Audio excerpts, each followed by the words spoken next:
Back Bears fans to another episode of the Chicago Audible. We're cruising along right through the summer as it's already July 8th at the time of this recording, which means, of course, we're getting closer to Bears camp. Well, just how far out are we? Well, hey, we finally got some training camp dates. So again, recording here on July 8th, so that makes it 19 days until the players actually report to camp on July 27th, and 21 days, so July 29th, when the Bears' first open public practice takes place. So very exciting stuff here. I'm your host, Will DeWitt, and I'm glad that you're here as we are continuing our countdown to camp today with an entire show being an in-depth preview on the Chicago Bears cornerbacks. Here with me today to break down this position, I'm joined by my co-hosts Nicholas Moriano and Mason West.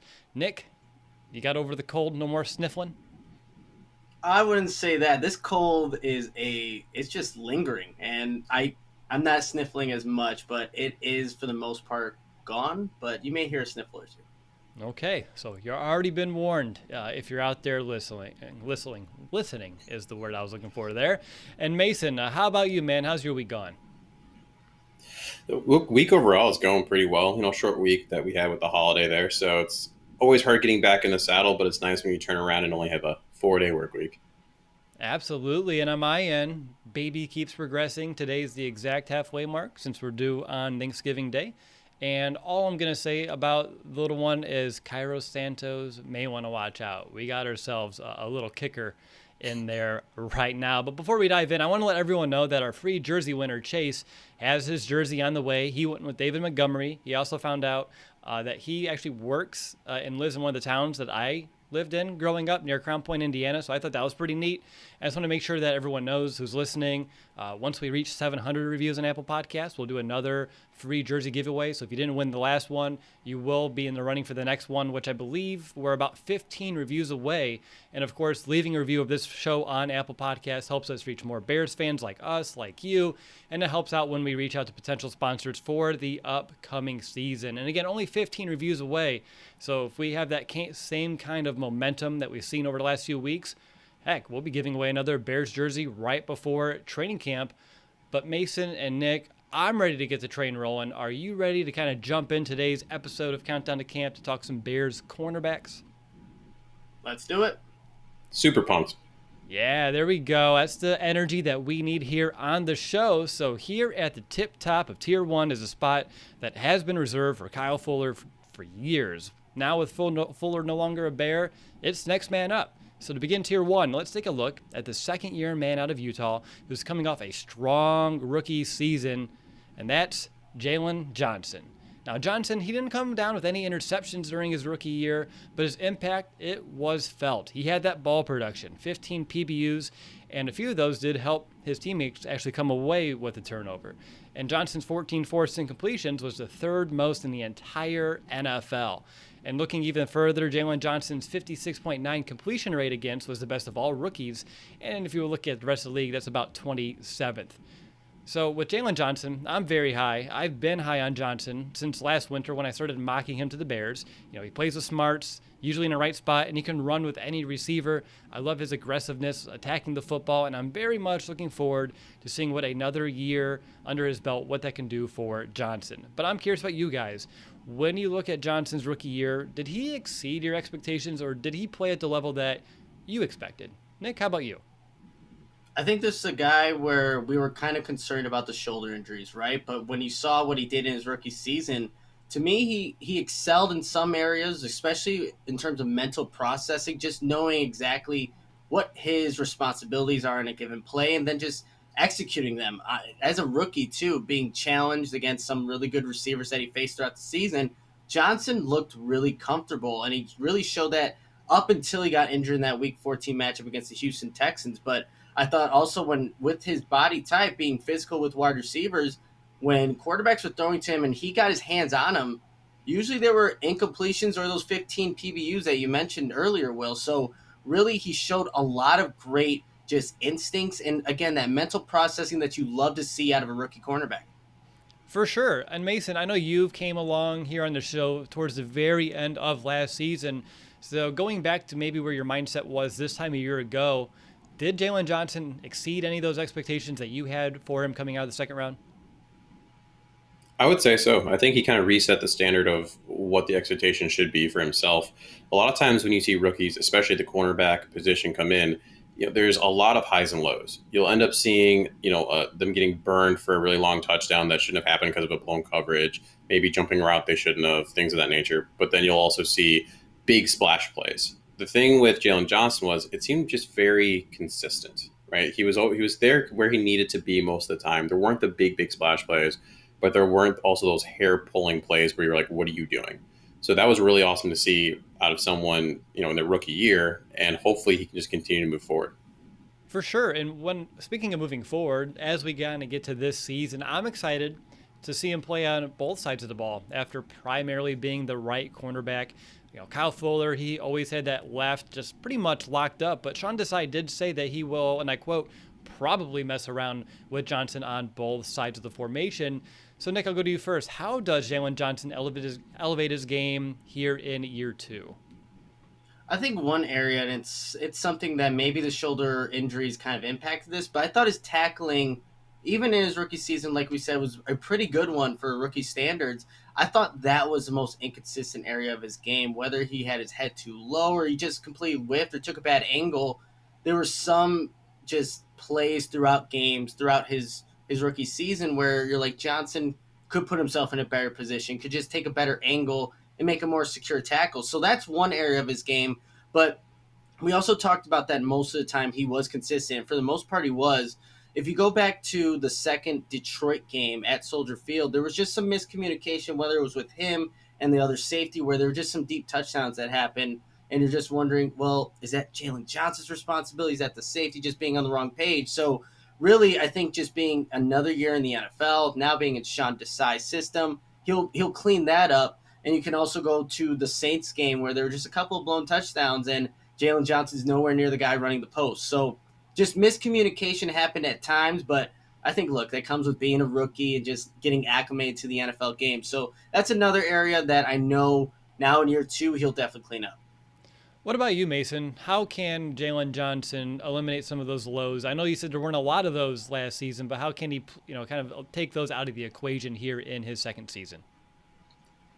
Well, I couldn't agree more with what Nick said. Really, that missed tackle percentage, which was at 17, third on the Bears, needs to get better. And a part of that, and what it leads to, was actually his yards after catch that he allowed.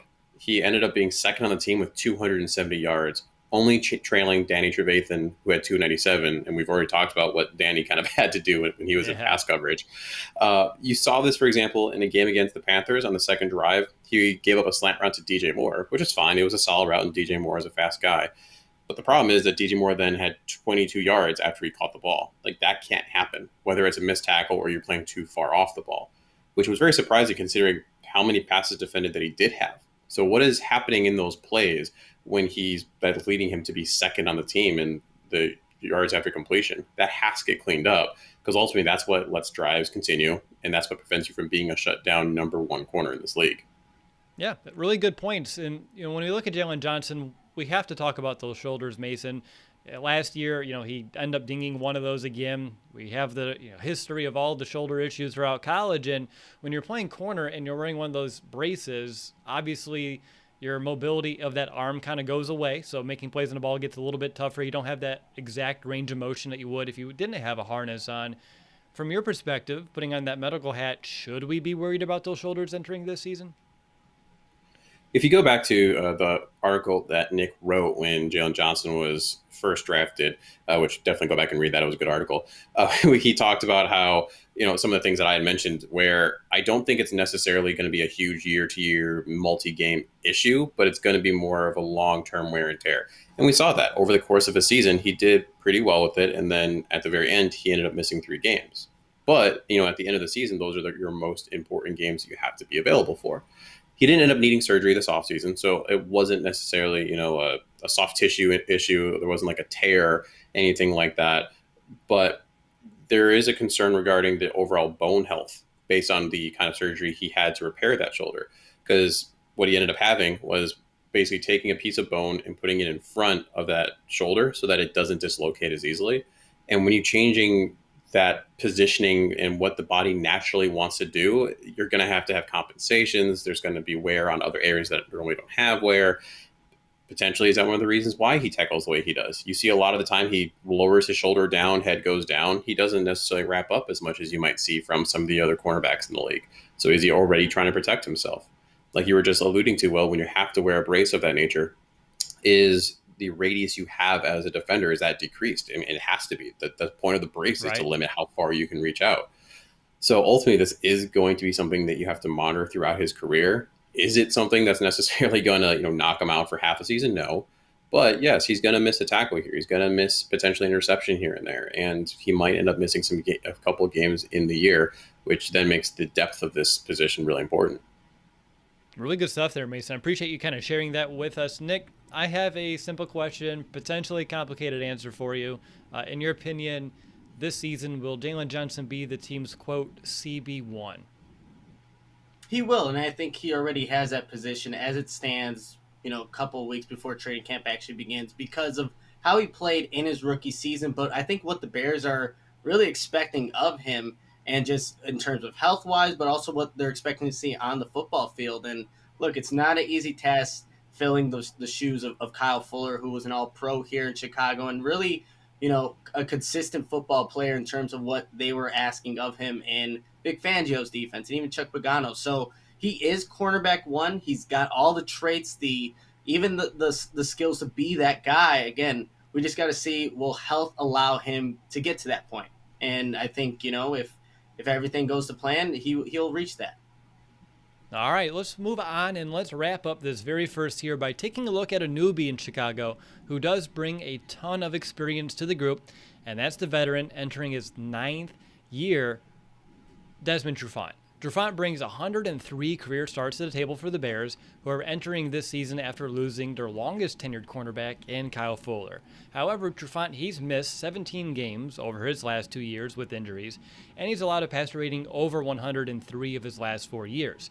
Trufant, who is turning 31 in September, he's coming off a career worst year last season, which was his first and only in Detroit after 7 years in Atlanta.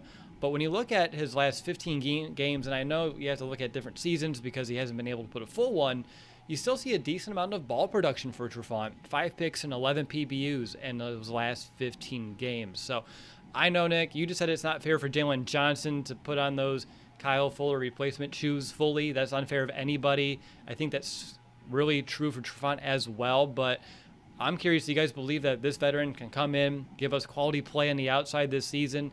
I think with a stronger supporting cast in Chicago compared to what he's had in Detroit, and even in the Falcons a couple years prior, I believe there is potential. Mason, am I right or am I wrong thinking there's potential here? Oh, yeah, for sure. There's absolutely potential. Cornerback's best friend is the pass rush and then the linebackers. So if Sean Desai can get a little bit more out of that front seven, then it doesn't really matter who the cornerback is specifically. That job is significantly easier. Now, one of the things that's going to be really important is ultimately going to be, like you said, he had good ball production when he was in Atlanta. Detroit's where players go to die, so it's a little harder to take that into full consideration. But the health was an issue. He had 3 different instances that the hamstring injury he had knocked him out. The final one knocking him out and putting him in IR for the rest of the season. Now, soft tissue injuries always scare me, but luckily, obviously, we had a full offseason for him to recover. Is there a chance that he's going to come back and do what he needs to and be that cornerback 2, right? He doesn't necessarily, the hope is that Jaylen Johnson is going to be the one that's on the best receiver at the time. Previously, Kyle Fuller, for whatever reason, whether it was his choice or the coordinators, never really flopped sides. He just always stuck to the same one, wasn't considered that corner that would follow the best receiver around. Maybe Jaylen Johnson will do that, which would allow Desmond Trufant to just have to worry about the second, third best receiver. Yeah, and if that's the case, that helps his job just a little bit. But I'm Nick. I'm not Nick. I'm going over to Nick. And I'm curious for you, man, what are your expectations for Trufant? Is he even a lock to make this roster? That's a really good question there, Will, because just watching some of the games that he had in Detroit, and I know you guys are talking about Detroit and what happens to players that go there, he doesn't look like a player that's really in position to be the starter. And only being on over just $1 million in his contract, that should show you what the Bears really think of him in terms of what they're projecting for him. And Adam Johns on the Hogan Johns podcast, who's been to these OTA practices, actually said, I quote, and the quote is, "I actually think Vildor might actually have the lead going into training camp, Kendall Vildor.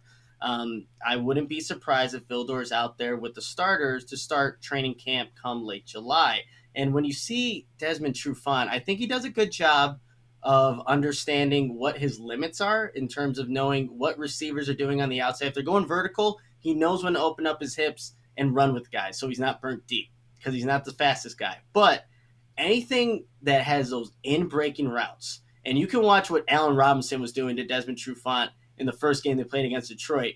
Desmond Trufant's running circles back there, having to wheel turn because of those slant routes that Allen Robinson's putting on him. And that was consistent with a lot of wide receivers that were lined up on the outside against Trufant. So seeing that he's only making $1 million, that already the reports are that Vildor might have the edge on him. He's had plenty of hamstring injuries, only 6 games last season, played in Detroit. I'm not so confident in Trufant in terms of what he can do as a starter, just because, again, all those things I just mentioned. But depth-wise, hey, it's good to have a guy that has as much experience as he does, because a lot of the other guys we're going to talk about, they're really young players, including Jaylen Johnson, who's just in year 2. For sure. Mason, what about you when it comes to Desmond Trufant? What does he need to prove to you, to his coaches, his teammates at training camp, that, hey, he can be a quality player on this defense? For me, it's all about not as much what he can do, but can he fend off Kendall Vildor? Like Nick was saying, he has put together a pretty solid preseason so far. And if you actually look at what he's doing, you follow him on Instagram, he's actually a really good follow. He's putting in a lot of work, and we'll get to him in a second. So Trufant's just basically more or less a placeholder at the age of 31 with the injury history he's had and a slow decline over time in terms of overall production. It's not like, he popped off the page.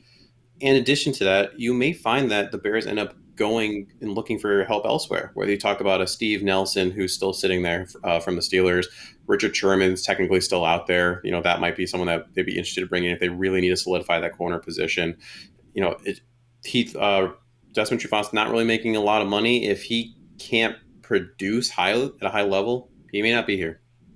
Yeah, I think training camp preseason games will be telling on how that all kind of shakes out. And again, if some of the other guys we've already mentioned are making bigger waves, then Trufant may not even make this team when it's all said and done. But that's going to do it here for Tier 1. Before we jump into Tier 2, Nick, I believe we have some shout-outs, or at least a pretty major shout-out that we need to do here this week.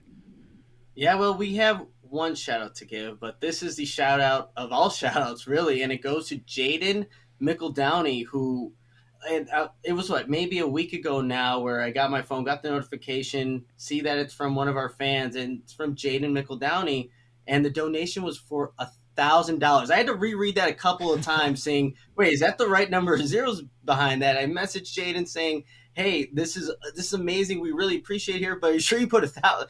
Is that's right? And he's like, yes, I love listening to the podcast. You guys make my day. And really that made all of our days, seeing that, one, we have fans like that are so devoted to this podcast and want to keep listening to us when they're, whether you're just mowing the lawn or whatever it may be. But that was awesome. And Jaden, who also gave a donation the week prior too. So Jaden, you are amazing, and this is your time to shine here for your shout out, because once you hear this, and he's someone that doesn't listen or doesn't watch on YouTube, just strictly podcast wherever he consumes or takes his podcasts in.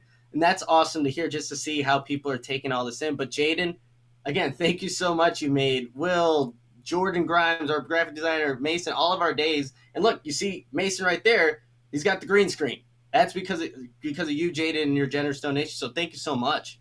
Yeah, even though he's listening, Mason has a green screen. We're all kind of uniform here. And I know, Nick, you've been playing out with some different microphones too. And you have a new one here this week that we're trying out. So it gives us the ability to grow our show, continue to improve our product. And I mean, that one just blew me totally out of the water. It was like a Friday morning, sitting there in the office. And that just was tremendous to see, and still kind of in disbelief here even a week out. Absolutely. I think I just got done working out, so that's why I thought I was seeing things too. Bringing the pre-workout still hitting. So whoa, no, that's $1,000. But so again, Jaden, thank you so much. But for anybody that wants to help contribute to the show, here's how you can make that happen, either through Venmo or PayPal. You can send us any donation that you feel is right. And on Venmo, the username is Chicago Audible. Should see my name, Nicholas Moriano, the Chicago Audible logo. So again, just look up the Chicago Audible. And again, you can provide any donation that you feel is suitable. And then on PayPal, again, you have to do https://www.chicagoaudible.com/PayPal. I know it's a handful. So yeah, you could do that again, https://www.chicagoaudible.com/PayPal. I had to make sure I enunciate all of that and get that all on there for PayPal. But Venmo, just look up the Chicago Audible. So much easier. We'll work on getting some buttons on our website so you don't have to go through all of that, Nick, because that was surely a mouthful. But thanks again for that tremendous donation. That's going a far way already, and I'm excited to see what we can continue to do now with Mason having a green screen. I know we're looking at some different formats of how we want to do our preview shows or post-game shows as we get closer to the year. So I'm excited to kind of take on that project here very soon. But gentlemen, it's time to get back to business. Enter Tier 2, which I'm dubbing Young Guns. And when you look at this next tier of players, you'll notice a ton of youth and potential, which can be anything. It can't be anything other than just purely exciting. And there are two players with pro experience under their belts that Bears fans have been talking a lot about throughout this entire offseason. And that's going to be the third-year pro in Duke Shelley, as well as Kendall Vildor, who is entering his second year in the league. And when you compare both players, they had very similar production last season, similar snap counts after stepping in place of injured starters, each playing in a little over 200 snaps. Each player gave up around 77% completions when targeted. However, both of these young players displayed some promise and potential along the way. And I want to begin with Duke Shelley. He's going to be vying for that Bears starting nickel position. So Mason, I'll go to you first. What did Duke Shelley show you last year that gives you some confidence that he can take over this role? And also, what do you want to see him work on? I'm going to take your question and shift it slightly and to say that I just don't think he really showed a lot that would make me very confident in being a starting nickel. And it's some of the things you just said. He allowed 80.6% of his targets to completed for 167 yards and 1 touchdown with not a lot of snaps. That's not a great percentage. It's not a great proportion in that scenario. He's a relatively efficient tackler. He only missed 1, but he only had 17 tackles on the whole year. So not exactly didn't have to do that a ton. And as we know, that slot position with Buster Screen there, it wasn't exactly, the bar wasn't set super high, and he wasn't able to elevate that bar even further with Buster Screen being out with concussion issues. And, there's always the question of, was it really fully concussion by the end, or was there some performance like, hey, Buster, let's just take a little seat here? So honestly, I don't have a lot of confidence in Duke Shelley. I think another person we're going to talk about later might imbue me with a little more confidence at that position, but we'll get to that later. Okay, yeah, Duke Shelley, he did have slightly better numbers than Buster Screen, but it didn't, like you said, Mason, it doesn't really move the needle. He has higher snaps per target and a higher snap per reception allowed. I think he was allowing a catch every 10 plays compared to Buster Screen's 6. So that's slight improvement, but still nothing to really write home about. I have some other gripes. Run support. If you're playing nickel corner in the NFL, you need to be a little bit more aggressive in run support, making plays in that regard. But Nick, I'm curious, are you as cautious with Duke Shelley as Mason is, or what's your tune? And if my memory serves me correctly, you need to speak wisely or choose your words carefully. Yeah, you never know. Duke Shelley could be listening. But no, I think for me, you still have to be cautious. He's a year 3 player, former 6th-round draft pick. But what I actually saw, just kind of going back and seeing him at that nickel spot, because he played both outside corner and the nickel position. And in games, go week 15 against Minnesota where Jalen Johnson's not there, Duke Shelley's a starting outside cornerback until they go into nickel coverage, where then he shifts down as a nickel. Kendall Vildor comes onto the field as the outside corner. But I liked his ability to get out of his back pedal, just displayed fluid movement, especially on horizontal and crossing routes. I posted a video earlier today where Dalvin Cook's running just a route out of the backfield, and it's literally Duke Shelley and Dalvin Cook. And Duke Shelley is 5'8", 183 pounds. and Dalvin Cook's 5'10", 210 pounds, makes a tackle. The Bears defense stops Dalvin Cook on third down and on fourth down. They get off the field, but it all is because of Duke Shelley and that good tackle. And even prior to that, has another good tackle in the middle of the scrum, basically, where all the linemen are at. Duke Shelley, relentless, comes downfield, makes a good tackle on Dalvin Cook. So I saw some physicality as well from a 5'8", 183-pound corner. The area where he needs to drastically improve, though, if he wants to be the starting nickel corner for the Bears in 2021, is defending vertical routes. We can all go to that Green Bay game where Marquez Valdez-Scantling drops the wide-open touchdown. Duke Shelley just doesn't open up his hips and runs with the guy. It's just, for some reason, he's just slow to do so. There was also another play in that Green Bay game where Devontae Adams did the slide. And look, Devontae Adams burns usually anybody, especially in a Bears uniform, but it's just a fade route from that slot position, and Shelley, to prevent a touchdown, has to hold him, and there's a pass interference call. So he needs to get better in that regard, defending the vertical routes, but the shiftiness where you want to see that out of a nickel corner, the little feistiness too as well. I saw that in I think I have it up here, the 251 defensive snaps. You saw glimpses of it, and this is a guy that was playing, like I said, outside corner, nickel corner. So there was a lot on his plate, but I think for a former 6th-round draft pick and on a defense that didn't have a good pass rush, he did all right. And I'm curious to see how he can do now that there's a Thomas Graham Jr. there fighting for the same position. Oh, we'll get to him here in just a few moments. But you mentioned the vertical routes. When I was looking back, I was seeing some issues with those horizontal routes, those shallow crosses, not really communicating and passing those off appropriately in the Bears zone defense. So obviously with more experience going through the program and whatever defense adjustments that they're going to do from a schematic standpoint, I also want to make sure that Duke Shelley does have those vocal qualities where he can communicate during a play and know when to pass players off or when to stay with them. I think that was another issue that we saw last season. And again, playing multiple positions for someone who usually didn't play a lot of defense just yet throughout his career, those things will happen. We saw some good glimpses, as you said, Nick, but also, as Mason said, there's still some work to be done here, and that's what training camp's all about, and that's why we need to pay attention to Duke Shelley at camp. But let's move over to Kendall Vildor. Here's a player who not only flashed last season, but according to plenty of reports, he's been making some serious buzz throughout the Bears offseason's workouts. He had a 2-interception day. He's been standing out during red zone drills throughout minicamp. So my two-partner question for you guys on Kendall Vildor. Number one, and Nick, you already kind of spoiled this, but I'm going to ask it anyway. Do you think he has a realistic chance at competing for the starting job opposite Jaylen Johnson?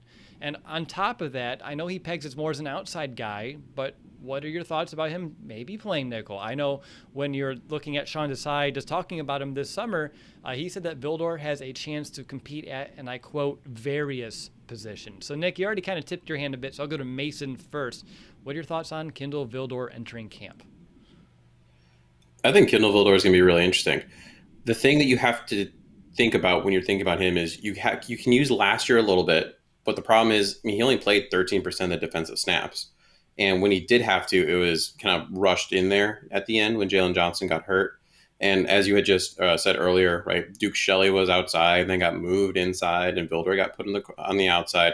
It was a weird kind of musical chairs that was going on there. So, yeah, it'd be hard to be comfortable for anybody like that.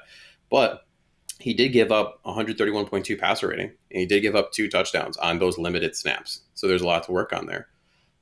But from all things being heard, obviously the most optimistic time of any football season is the preseason. So, you're never going to come out and straight up say Kendall Vildor looks terrible.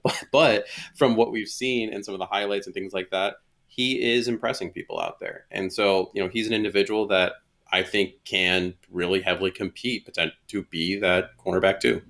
Yeah, and remember, he got drafted last season. So did Jalen Johnson, but Vildor was more of a mid to late round guy. And they didn't have a real off-season program, right, due to COVID. They just came in at camp, and they're doing virtual stuff throughout the summer. So he was already behind the 8 ball a little bit, got thrown into the fire late last season. But now this is a year where he gets to be around his teammates, doing more normal things. And I think seeing that progression now, to me, it's very exciting to hear as well as to see. Because when Nick and I, if I remember correctly, when we were interviewing people on last year's draft class, the guy that we interviewed about Kendall Vildor, just gushing about his potential, thought that he's a big, deep sleeper in this draft and can be a quality starter. Starting to hear some things about it. So, Nick, I know you kind of mentioned this. Why do you think Kendall Vildor could end up being a starting outside corner in this defense? The one thing that he displayed in his rookie season where I think it usually takes good cornerbacks a little bit longer to develop is that spatial awareness on the field. And yes, you're designated to maybe one side and you're maybe, defending the man that's just in front of you. But there were several times in those 209 total defensive snaps that Vildor had where he was able to defend perfectly these two-man concepts where you have a guy that is in front of you but also behind you. So these low to high read concepts for the quarterback, but Vildor just places himself perfectly in between these guys, where you can play them both. I think, Will, you had a GIF for just a video of it in the Week 15 game against the Vikings, where Justin Jefferson's in the back left corner of the end zone open, and Vildor has somebody in front of him, but he stops from going to the shallow route and just dives back the other way to just disrupt the pass. Nothing happens there. He almost gets an interception on Aaron Rodgers doing the exact same thing in the season finale. So Vildor, who had seen the concept before in Week 15, then applies the same exact mentality in the Week 17 finale against Aaron Rodgers, and all he has to do is complete the play by intercepting the ball. It goes right through his hands, but I think that is so encouraging to see. And opposite of Jaylen Johnson, who struggled with maybe securing the tackle and allowing yards after the catch, Vildor only allowed 30 yards after the catch. So he's a guy that was able to secure the tackles. So you have somebody that recognizes route concepts, can make the tackles. Now he just needs to finish in terms of making those interceptions.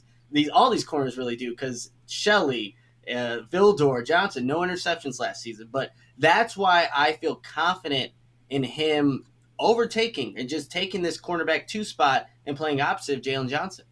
When you look back at Vildor's play last year, Nick, did you see anything different that maybe he does compared to Kyle Fuller? Does he play a little bit more up against the man? Because that's something that Jalen Johnson does. And if you do have 2 starting corners with more of that press man mentality compared to Fuller's, sit 7 to 8 yards back and give him a lot of cushion, that could really give Sean Desai, some different wrinkles that he can add to this defense and kind of adhere to that stronger, aggressive mentality that we've been kind of hearing. Yeah, I think in just over the 200 defensive snaps, you saw him playing a little off, playing a little press. I remember talking to his defensive coordinator at Georgia Southern. They said they never took his press card away from him. So he's someone that's capable of doing that. But I think it's when he did play off of people, sometimes playing those outbreaking routes, he just kind of gave up those yards. It was 5 yards, 7 yards, just easy completion. So I think for me personally, what I'm looking forward to at training camp and just seeing more out of Vildor is playing a little bit more of that press coverage. See what he can do in that confined space to disrupt the route, the timing, and the route for the wide receivers. But you did see a little bit of both. And even Johnson, towards the end of the season, I thought you saw him playing a little bit off, a little further off, about the 7 yards that you saw Kyle Fuller usually playing at in terms of in the beginning of the season. He was pretty pressed up on guys, but you saw a mixture of both. Okay, let's move on and let's round out this final tier by discussing the rookie cornerback out of Oregon, and that's going to be Thomas Graham Jr. Graham is a cornerback that dropped a bit further down the draft than most people thought. In college, you see tremendous, and I mean tremendous, ball production out of him. He entered his senior season as the FBS active leader in passes defended 40 and PBUs with 32. Now, Graham did opt out of the season due to COVID, but he still finished his college career with an ultra-impressive 183 tackles, 8 interceptions, 10.5 tackles for a loss to go along with those passes defensed. Now, Graham, when you look at him, he's not the most athletic. He's not the fastest defensive back. But what he does bring to the table is smarts and a high football IQ to go along with good instincts and some pretty solid technique to hold his own. And fans also love the physical demeanor that Graham plays with. He's always looking to punish. So, Mason, I'll go to you here first. What are some realistic expectations for Graham as a rookie, and how much you expect to see him on the field this year and why? I think realistically, you can expect Graham to truly push for that starting nickel position. When you have someone who maybe isn't necessarily the most athletic individual, but has that smarts, previous coaches have described him as smart, mature student of the game, then you can definitely see playing time a lot sooner, right? Because you're not relying on purely on that athleticism, and that athleticism can only take you so far when you're going against, these various route concepts that might be a little more complicated and things of that nature.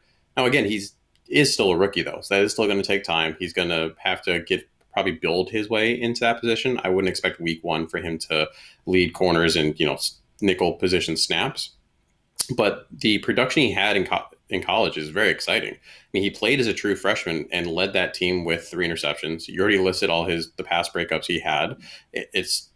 That production, even with that lack of athleticism on a team like Oregon, is really exciting. Like, it wasn't like he was playing D3 football somewhere. So he was going against some high level competition and was able to create that kind of statistical value. Yeah, Nick, how about you? When you're looking at Thomas Graham Jr. getting into training camp, what do you want to see, and really what are you expecting out of him this year? I really just want to see what I saw at the Senior Bowl from Thomas Graham Jr. when he was defending some of the top senior wide receivers in the country.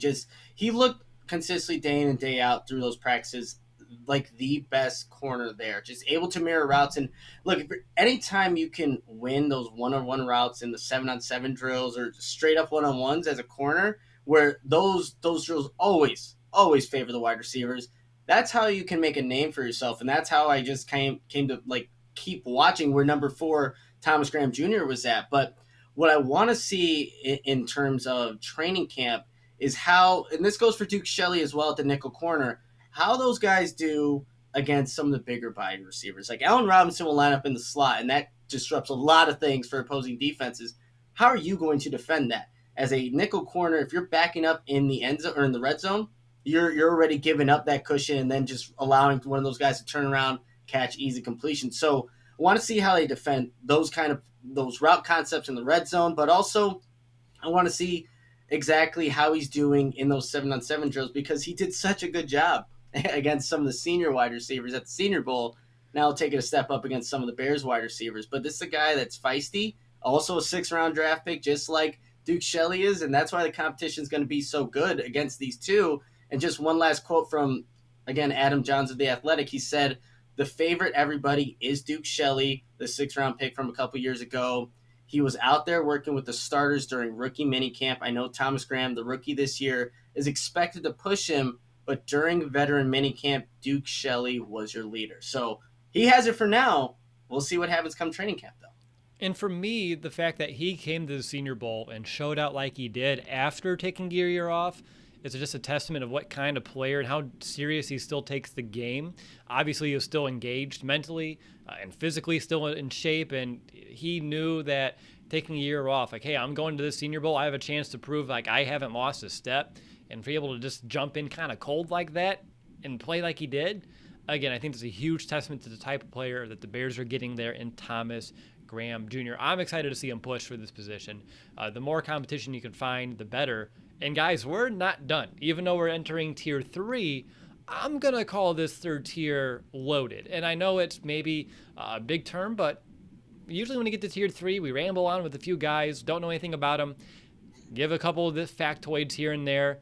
But this tier is a little bit different. So, Tier 3, we have Teez Tabor, a former 2nd-round pick out of Florida. He appeared in 22 games for Detroit before spending an entire year on the 49ers practice squad.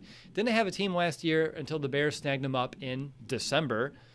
We have Artie Burns, a 1st-round pick of the Steelers who balled out during his rookie year, 3 interceptions, 13 PBUs, ended up regressing a little bit and losing that starting role. I know when you look at him a little bit deeper, you find out he had a lot of family things going on throughout his time in Pittsburgh, having to take in his younger brother, some issues with the parents. I think he lost one as well.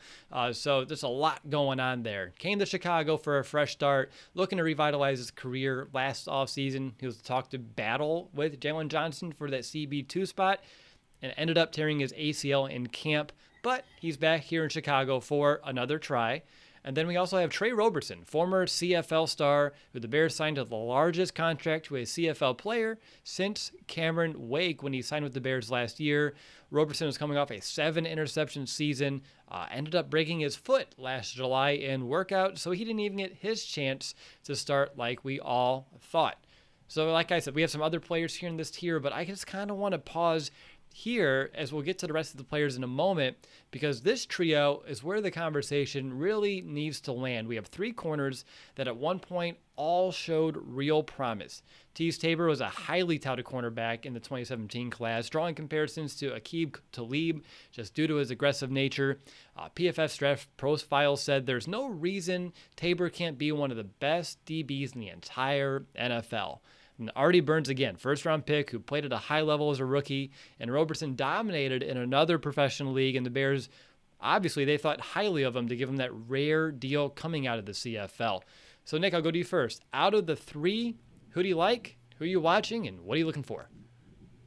I like Artie Burns. I think this is also a guy, before he got injured and tore his ACL, I want to say he was getting those first-team reps. I know it's training camp, it's August, it's maybe a little overblown, but he was still there in the mix. And then the ACL, he tears on August 18th, and that's the last you hear of Artie Burns, unfortunately. So that's a guy who also has continuity a little bit, going back to his college days with Deion Bush, who we'll talk about eventually in another Countdown to Camp episode, but a former first-round pick who's looking to revitalize his career and was looking like he was in position to do so until an injury happened. So that's intriguing. And like you said, this tier 3 is not just a bunch of nobodies.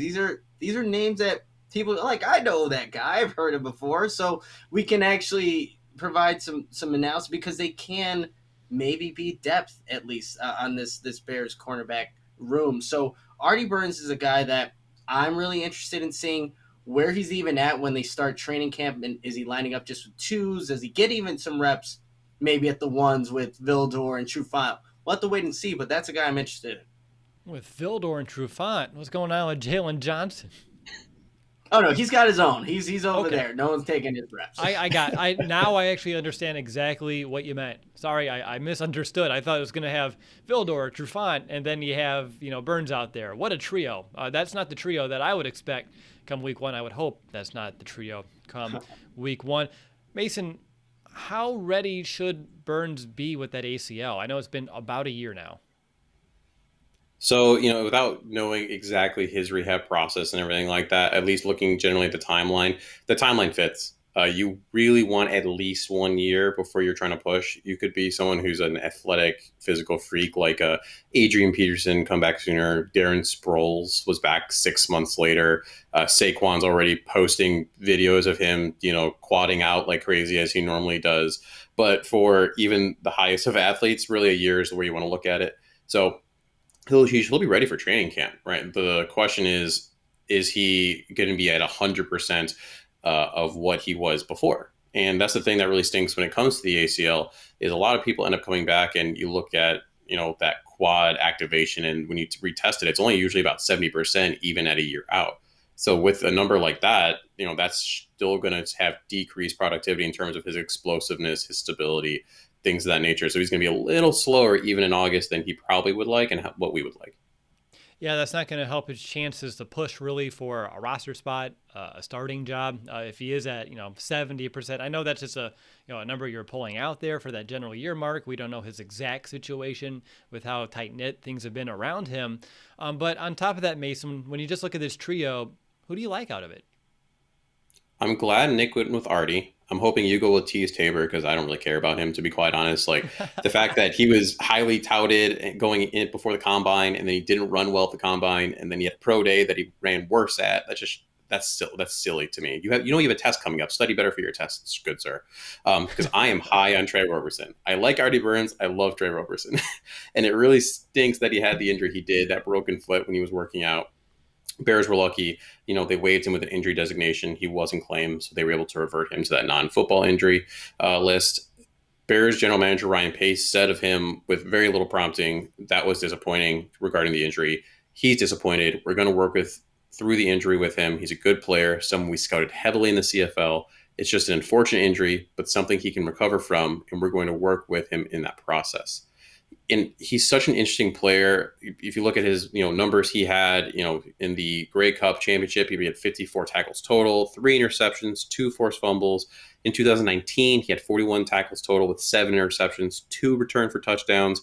Previously at Indiana University, he was the first freshman to start at quarterback, there you go Will.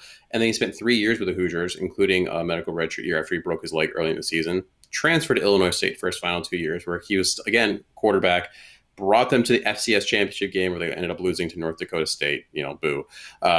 And then switched to cornerback and ended up on the Vikings for a bit in 2016. So that combination, having the knowledge of a quarterback, but being on the defensive side is something that's really interesting. Being able to be productive in the CFL is good, right? You always want that. If beat the competition and be better than the competition that you should be better than.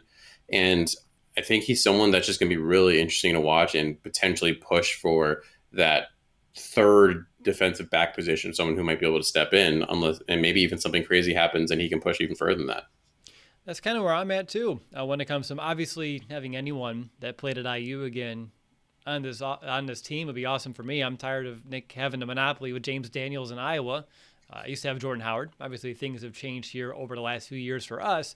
So that's a big one. But Mason, I think you hit the one that I put in my notes. It's just that being able to see an offense in front of him through an eyes of a quarterback just puts him in an advantageous position. If he can read a quarterback or just kind of pick up on some tendencies from just knowing that position as intimately as he does, to me, I think that's something that Nick and I hit on pretty hard last year when we were getting excited looking at the corners for Countdown to Camp, and it's still something that really resonates with me a year later. So I like Trey.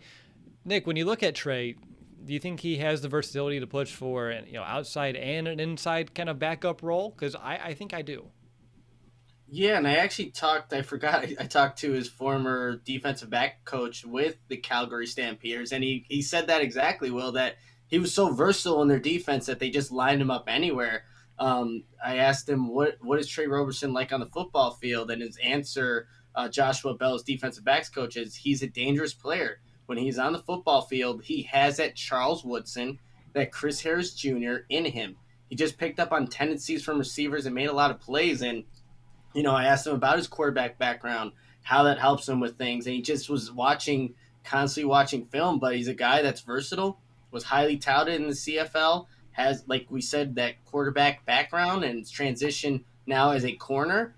It's a guy that, this is who you really want to see what he can do in training camp, especially when that depth position is wide open. Like Artie Burns obviously has the recognition of being a former first-round pick and having some NFL experience, but this is a guy, when healthy, you want to see what he's doing in those reps and seeing how he's pushing, guys that are on the back end trying to make this roster. I think it's different. What was the last guy that the Bears had years ago at the CFL? Jonathan Mincy? Was that him? I think that sounds right. Yeah. Sure. He's different. See, we can't even pull up the name that quickly. I think things are a little different. And again, they signed him to a pretty hefty contract for someone coming from the CFL that you don't normally see. And Mason, you threw out the factoids of Ryan Pace in his quotes. I feel like the Bears are high on him, and coming in here healthy. I know there's a lot of focus on the young guys of Shelley and Bildor and Graham. I think a lot of people are sleeping on Roberson, and I know if I'm lucky to be one of the fans to get to go to training camp this year, I think I'll be paying a little extra attention to Roberson to see what he kind of has and what he's bringing to the table. But let's go ahead and get through the rest of Tier 3 real quick. We have Michael Joseph. I think most people know, local kid, played at Dubuque. He's entering his 4th training camp with the Bears already, which, wow, time just goes by really, really quickly. We have Xavier Crawford, former Texan 6th-round pick 2 years ago. He was on our practice squad last season, earning that position in last year's training camp. And then we have 2 undrafted free agents. We have Rogesterman Ferris, UDFA out of Hawaii, and then Deontay Ruffin out of Western Kentucky. So, guys, I don't have really much on these 3 other than the fact that Ferris was the team's defensive MVP over there out of Hawaii. And Ruffin, he's a speedy corner who broke Zach Wilson's interceptionless passing streak. Outside of that, I don't got much. How about you, Nick? Anything else you want to add? Not really, Will. I think, we have our loaded Tier 3 for a reason with the 3 guys we mentioned. The other guys are really on the outside looking in because those guys that we mentioned have a legitimate shot, unlike, some last couple guys you just talked about. You couldn't even remember one name besides Michael Joseph, I bet. I heard Hawaii, though. Probably should stay there. Just in terms of weather. Smart. What about you, Mason? Anything else on these guys? No, like Nick was saying, I mean, this is just training camp bodies for the most part, unfortunately. The one of them that if I had to kind of pick and be interested in would be Registerman to see if he's a rosterman or not, but I highly doubt it. You hear some of the coaches talk about him. He's got the mentality probably that would be really good for a special teams player. Just, hard nosed, not afraid to make the tackles you need to. So if you were looking for someone like that for kick coverage, that would be probably where I go. But other than that, nothing super exciting. All right. So, guys, we've talked about how wide open this entire position is outside of Jalen Johnson. There are so many unknowns and so much potential, yet nothing really solidified. And training camp, this is the one position that it gets tough to make the assessment and the speculation and projection of who's actually going to make this team at the position. I think out of every position we've done so far, this one is the toughest, and honestly, it may have been one of the toughest positions in the last couple of years that I've had to kind of sit back and project out. So let's start with numbers. I have 6 corners making the team. Nick? I have 6 as well. Mason? 6. So this gets real interesting. I got Jaylon Johnson making the team. You guys are both in agreement there, I'm assuming.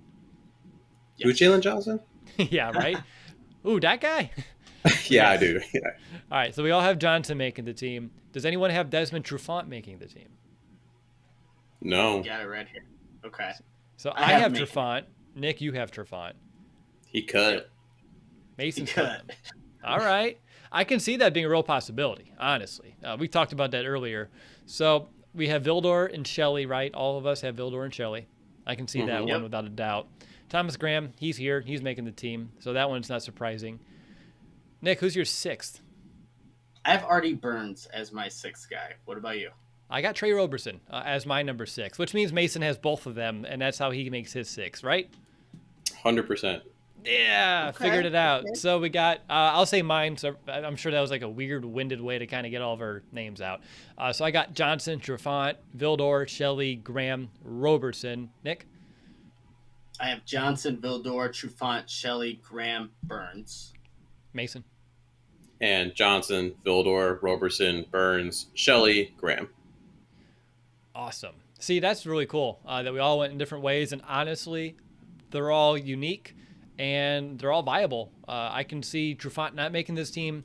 And if that's the case, Mason, if the Bears go with 6, I think you're definitely a front runner there. And I like how Nick and I went different with our number 6 with Roberson and Burns. And both those guys, a lot to prove. So I'm excited to see how this all shakes out.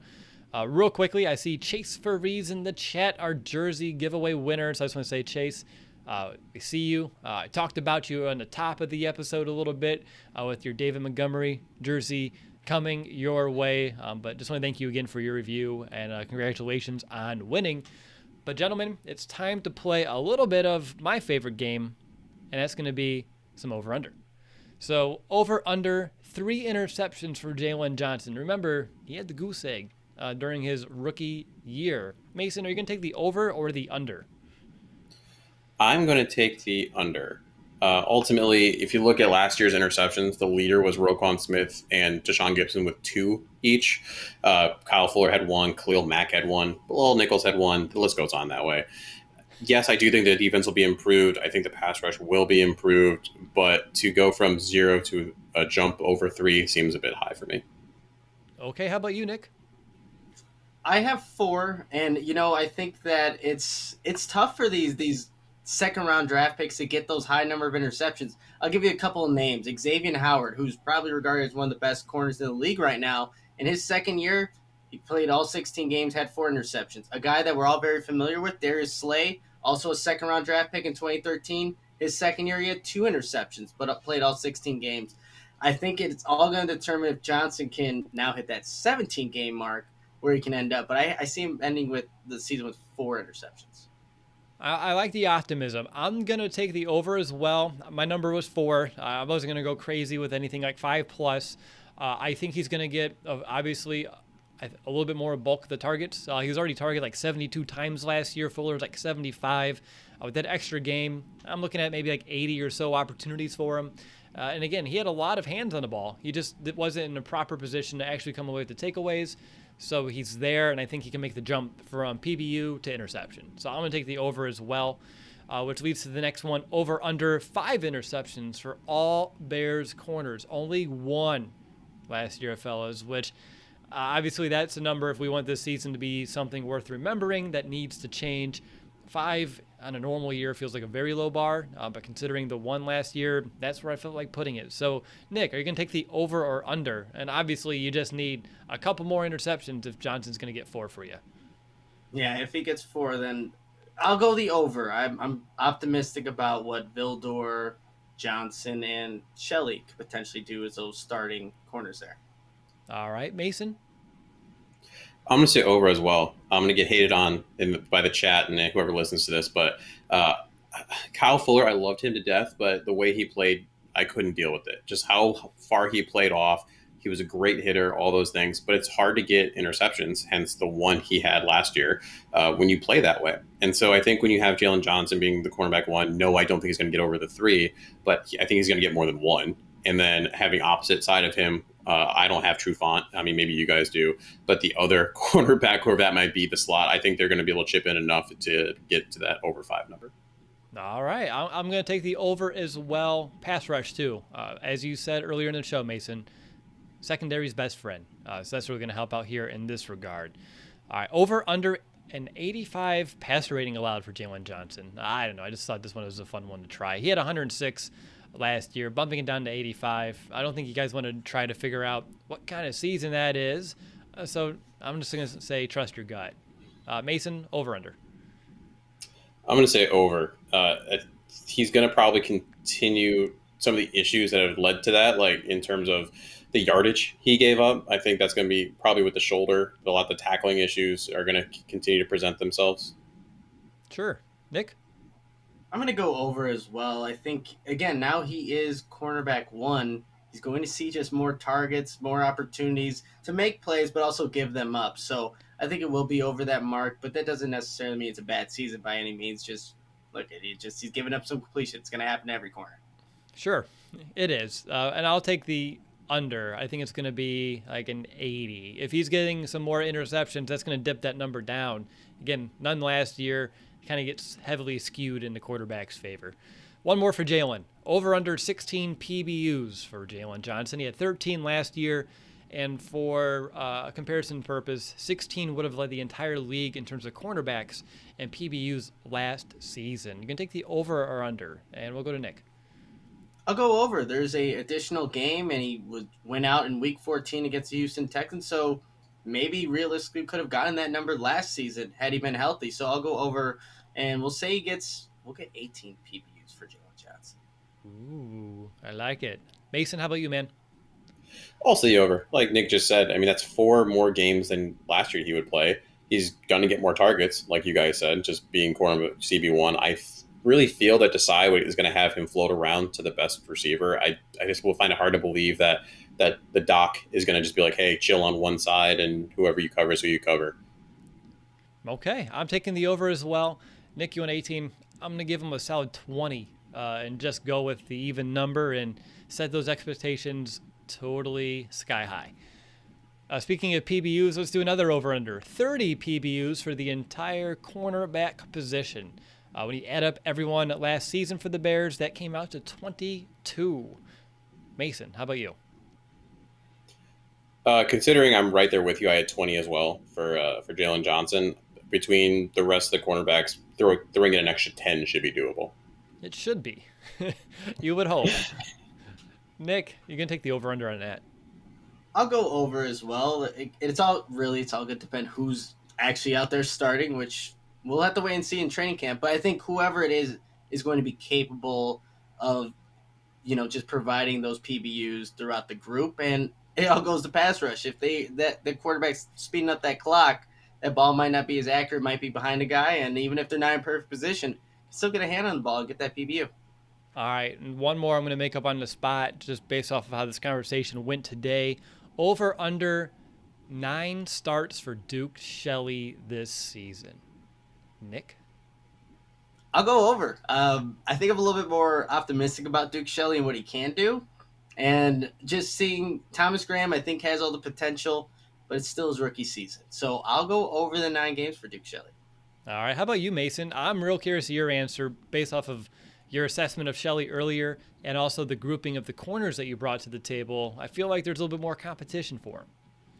Yeah, I'm going to go under for sure. I think there's too much competition there to warrant that many starts for him. And, considering it's how many years he's been here now and the lack of progress we've really seen. I mean, he hasn't had a ton of opportunities, but he also hasn't necessarily been jumping off the page or jumping onto the field when he was given those opportunities. So I think that some of these other guys are going to step up. All right, let's move into some true or false questions for you all. And Mason, I go to you first. One of the young players in Tier 2 that we mentioned, so that's Vildor, Shelley, or Graham, will prove to be an answer this year alongside Jalen. True. Sorry, I was trying to figure out your definition of answer, because that has a variety of definitions to it. Will they be able to play and be a functional corner that you don't need to replace this year? Then yes, true. All right. Hey, the interpretation is up to you, the receiver. So you did it well. How about you, Nick? I'll say true as well. It's still a very unproven group, but I think they can do the job. And again, given Sean Desai's defense, so I'll go true with that trio there. Wow. It's like you're peeking at my notes with the word unproven, because my next true or false, and Nick, I'll go to you first. Even though this position is relatively unproven, you would classify it as deep. Ooh, right? True. It's true, but and again, we got to see how these guys have developed and are going to develop, and that's like I think I'm seeing in the chat too. Like, is cornerback our weakest position because there's not many years of proven NFL experience, and maybe that's a good question to debate as well. But I'll say true to your question there. All right. Mason, how about you? I'm going to go false. I feel like to have the definition of deep, you need to have a degree of confidence versus just a bunch of question marks. 30 question marks does not make for a deep class. It makes for an interesting class, right? But it makes for a Very fun true. podcast. It just may not mean it's a deep position. And that's what I was thinking about. Like, we'll get to our confidence meters, but as I was kind of outlining this show, and wow, there's a lot of players here who could end up being, starting caliber. But the key word was could. So that's why I wanted to kind of pose that question here. So my next true or false, a little bit more positive. Jalen Johnson ends the year in the top 5 of PBUs again, as well as the top 5 of interceptions for the cornerback position. Mason, I'm going to go to you because based off of your one answer earlier, I think I know how you're going to answer this one. Yeah, I'm going to say false. I think that we're going to have a different leader in the interceptions. All right, Nick? I'll go false. So be up there with the PBUs in terms of the best corners in the league, but the interceptions, I don't know if he can just quite make that jump there and be in the top 5. All right. True or false, the Bears will have one cornerback make the Pro Bowl. I feel like I ask this about every position, and the number 1 just always kind of sticks out. How about you, Nick? Do we have a Pro Bowl corner? We do not, unfortunately, so false. And that could be due to popularity contest. Maybe Jalen Johnson can be regarded as one of the better corners, but we've seen Bears players snubbed from the Pro Bowl because of, they're the Bears, and they're not doing very well in that point of the season. So I'll go false. All right. And Mason, how about you? Yeah, false for the same reasons I said for some of the other positions we've talked about. Like I said, popularity contest. For whatever reason, the Bears are not very popular, but in the general media and by the national media, as well as from other fans and things of that nature. No idea why that necessarily is, but always just kind of seems like they fall to the wayside when it comes to this kind of stuff. And at the end of the day, it's just what it is, popularity contest. All right. I have 2 fill in the blanks. I'm going to split them up between both of you. So the first one's for Mason. Come week 1, the starting nickelback will be blank, and come week 18, it will be blank. Come week 1, the starting nickelback will be Duke Shelley, and come final week of the season, it's going to be Thomas Graham. All right. And then Nick, the cornerback that's going to make you want to pull out your hair the most this year is going to be? Oh, man. Good one. We'll say Desmond Trufant if he ends up starting. And it won't be very – so if I'm pulling my hair, he won't be starting very long. But that will definitely be the guy that does it. And with your hair, Nick, we can't allow that to happen. We have to keep that pristine. It's a staple here on the show, especially as we kind of enhance our live streams of it. So it leads us into our bold prediction segment here. So what's going to be your 2021 bold predictions for the Chicago Bears corners? And let's go to Nick first. Yeah, so I was just trying to think of something that hasn't happened. It doesn't ever happen. And I had to go to the Green Bay Packers. So after the 2 games against the Packers, which happened in Week 6 at Chicago and Week 14, the corners for the Bears, a starting trio, if you will, Jalen Johnson, Kendall Vildor, and Duke Shelley will each have 1 interception from those 2 games. So 3 total interceptions, 1 for each guy. And just to give you perspective, in the 25 regular season games that Aaron Rodgers has played against the Bears, he has 55 touchdowns and 10 interceptions. So you don't ever see the Bears intercept Rodgers. And in this bold prediction, they do it 3 times in those 2 games. Yeah, that's severely bold, and I love it. Keep that same energy next week, Nick. Mason, I'm going to go over to you. What's going to be your bold prediction for the CBs? That Trey Roberson will end the season with 2 interceptions. I think that he's going to sneak onto the field, whether it's due to injury, whether it's due to some poor performance. Nick had talked about how he has that flexibility to go between slot and outside, that he just seems to have a nose for the ball, and how high that, Ryan Pace and some of the teammates and everything like that were on him last year, I think is going to pay off this year. Very nice. My bold prediction, severely bold, because I don't even have this guy making my final roster. Artie Burns ends up as the CB2 at some point this season. I think there's a chance there, depending on how that ACL kind of heals up, as to what Nick, you alluded to about where the buzz was around Burns this time a year ago. So for me, that's going to be my bold prediction. And again, bold for me because he didn't even make my 6. All right, so bold predictions are out of the way, which means it's time to hand out our confidence meter. Again, talked about a lot of players with a lot of potential, but really, how confident are we in this position heading into training camp? And let's go to Mason first. What is, or I guess I should say, where is your confidence meter? I'm going to disappoint some people. It's going to be pretty low. I'm at like a 3.6 right now. I really like Jalen Johnson as the CB2. I thought that was the perfect setup for him to be the second person in line, right, and everything like that. But the thing that bugs me so much were just the little things, the lack of the missed tackles on his part, the giving up of extra yards that didn't need to be given up. It wasn't even like he was pressing and he was right there. It was that he was a little, there was an instance I talked about that earlier in that Panthers game. He was off. He gave up a slant, and then where were you? And then after that, CB2 is just so in the air. I cut one of the guys that a lot of people are expecting to be the starter. And then, 2 of the people that could step in there, whether you're talking about Artie Burns or you're talking about Trey Roberson, are coming off injuries. Kendall Vildor didn't flash super heavily. We're going off of training mini camp accounts at this point. There's just so much questionable stuff going on there. And then I'm probably also burned a little bit and having flashbacks to the Buster Screen experiment that went so poorly. So as of right now, I just have no confidence in that slot position. I just see tight ends running all over the field, and I see Devontae Adams doing the smallest route that should be tackled for maybe a 3-yard gain, and he's scoring a touchdown. It's awful. So yes, I am pretty low on the cornerbacks.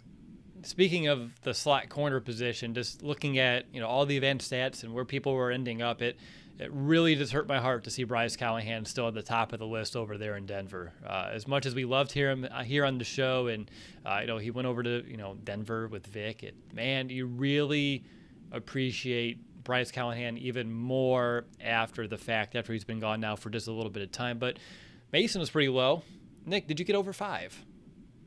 I was exactly at 5, and I thought I was pretty low heading into this. I think with whoever you look at, there's just so much that needs to be proven. That's for Jaylen Johnson. That's for Kendall Vildor. That's for Duke Shelley. And there's not a lot of NFL experience. If those are 3 guys, Duke Shelley has the most experience out of all of them. That's crazy to even think about. That's 3 years of NFL experience. And you have guys that you're going to go up against. Devontae Adams just in the NFC North, Adam Thielen, and then Galladay. There are guys that just in the NFC North alone, you have to face twice a year, and that's a group of guys that you're going with, and maybe they can pan out and be what you hopefully are starters in this league, but that's a lot of projection and a lot of hope that you're putting into a very young core. And look, if it turns out like you're getting these guys on rookie contracts and they're playing well, perfect. But if not, you're going to rely on 2 6th-round draft picks, as maybe one is your outside, one is your nickel, and then a 2nd-round draft pick that has some shoulder injuries, some shoulder issues. So a lot of hope riding in this position, a lot of young guys. So I'm at a 5, and we're going to see real quick in, week 1, Los Angeles Rams and Matthew Stafford will test that Bears secondary for sure. Oh, yeah. And unfortunately, I'm on the other side of that 5 threshold. I'm sitting there at about a 4.5 because even if I was 100% confident in Jalen Johnson, there's still 2 other starting spots. So that's 1/3. That's a 3.3 if you want to kind of look at this thing as a whole. And you guys hit on all the question marks. Who the heck's going to even line up at CB2? Who's going to line up at nickel? What's the depth going to play out like? Is Jalen Johnson, is that shoulder going to hold up well enough? It's going to be a big issue this year. And if so, how does that change the entire dynamic of, the players that are here and how they can even pan out? Do you start moving guys from inside out all over again? And really the inexperience is, again, I was mentioning earlier how exciting it is. It's also a little worrisome because even though they may have the potential, I feel like that inexperience can be exploited easily by opposing offenses. And if that does end up happening, if we get the pass rush back, but people are just getting, a billion yards after the catch, then we have some other serious problems for this team. So for me, until I know who's playing where, seeing them in camp, seeing them in preseason, and come week 1, this is probably the position out of every single one in this team that I'm the most concerned about. And again, it's concerned yet optimistic. So it's a really weird blend here. But I think a lot of fans understand kind of where I'm coming from. Guys, any final thoughts here before we wrap up the show? Mason? Really, like you said, it's one of those things where, none of us want to come into this and be negative, of course. We always want to put that out there. There's just a lot of unknown. We might be looking back at this at week 7, week 8, and be like, all that worry was for nothing. Yeah.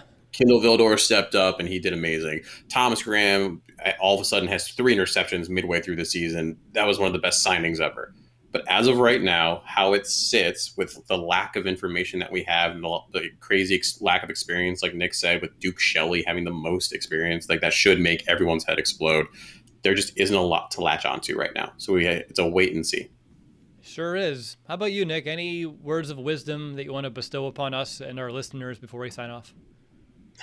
Nope. Just wait and see what we see. If you get an opportunity to go to training camp, see what these receivers are doing to each one of these cornerbacks, because that could be it could be a little bit of foreshadowing what may come in the regular season with all this inexperience at the cornerback position.